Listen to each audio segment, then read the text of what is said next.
happening tomorrow afternoon, NC State versus VMI, Carter Finley Stadium. This is the definition of, a perfect example of, a get-right game. Yep. You need to get right, right? And after this, we'll know if the team can't get right, which would be a big problem, that's the issue here. If you can't get right, you're going to have a lot more to worry about on Monday. Well, not just get right, but still trying to, at least offensively, figure out who you are. Yeah, and that's part of it. Because right now, we don't know what they are offensively. Yeah. Well, because on Wednesday, when you guys did confidence and concerns for the ACC schools here in the state of North Carolina, my concern with NC State was that they don't have an offensive identity. It's not like, all right, we're going to be a big play, stretch the field offense, or we're going to be run first, play action, whatever it is. Like, whatever your identity is, like a ground and pound, figure it out. Because right now through 2 games, no one knows, and I don't think they do either. Do you know what's the funniest part about this is how winning and losing, or how production and lack of production changes how we see maybe even the same thing. Yeah. Because like what I mean by seeing the same thing is coming into the year, right? We're at ACC kickoff. We're talking to Coach Doran. We're talking to people that have been involved with Robert and I and Brennan Armstrong in the past. Talking with Garrett Schrader, Syracuse quarterback who played for Robert and I last year. And I was asking everybody, what is this Anai offense? What is this Anai offense? And what everybody said as a positive, including Coach Doran, is, well, it's versatile. It's multiple, right?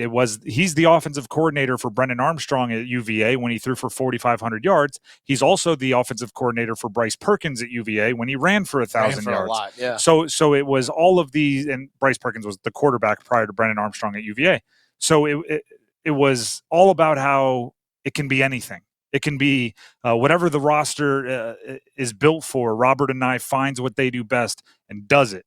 And now 2 games in, we're like, wait a second, what is the thing that you do? Exactly. Right? We're now going, can you do everything? Or like, I need the one thing that you do, right? It's not versatile. It's not multiple. It's almost like lack of structure, or it's missing your cornerstone. And it's, yeah, what's your foundation? Are you a throw first team? You have Brennan Armstrong, who's a guy who's thrown for 4,500 yards roughly in 2021 in the ACC.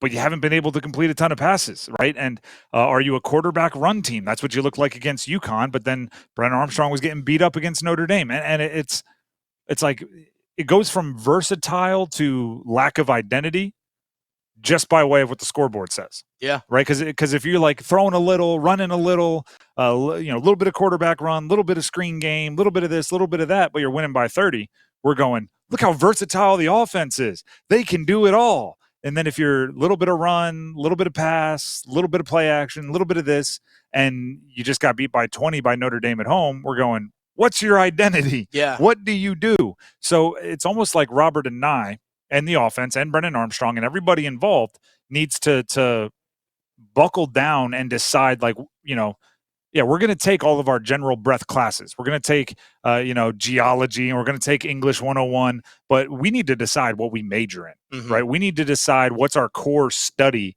and dive in there and spend extra time with our tutor there, right? We need to know what we're going to do, because at this moment right now, we're not sure what that is. And I guess, VMI, I'm not breaking news. They're not Alabama. They're not Georgia. No. They're not Ohio State. They're not Michigan. They're an opportunity for you to choose what you do, right? Are we going to, what they come out, if they run for 250 yards, which I'm sure they could against VMI, I'm going to go, all right, they chose to major in running the football. If Brennan Armstrong comes out and throws for 4 touchdowns, which I'm sure they could, force their way with play calling, I would go, all right, they've chosen to major in being a passing team. We need to know what they major in. That's what we need to know. Dave Doran, go ahead. I was VMI, not the toughest test in the world. They lost to the Citadel, and they beat Davidson. Shout out to the Wildcats, 12-7. They beat Davidson, lost to the Citadel. Now they go to Carter Finley Stadium. You should be able to choose what you do well. Hopefully, with a team that recruits at the level NC State does, plays at the level NC State does, hopefully you have more of your own kind of fingerprint on this game, how you want to play it. I misspoke. They lost to Bucknell, not Citadel. My apologies. Bucknell, not apologies to the Citadel. Yes. For giving you a loss that didn't happen. Yep. Dave Doran, the head coach of NC State, spoke to the media about how practice has been this week following that Notre Dame loss. Really focused. I think the guys, as I've said many times this week, we're excited to get back out there and lock in on some of the things that we all felt like we could have done better, that were costly things during the last game. And anytime you lose a game, it's an opportunity for growth, and so we definitely took advantage of that opportunity in practice this week. I love a team that locks in after a loss. I love a team that's more intense, less jokey after a loss. So hopefully that's how they took it. I do want to add this, though. I'm always looking for the narratives. I'm always looking for the mental, right?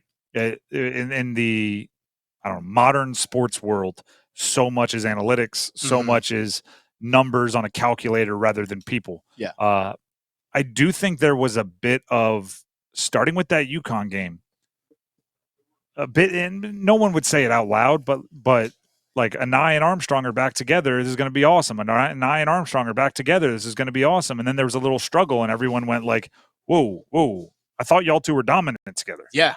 Where's that awesome? Yeah, and then against Notre Dame, it was kind of the same thing. It was like, wait, I was sold the pairing of Armstrong and Anai, and you get together, and it's awesome. What the heck's going on here?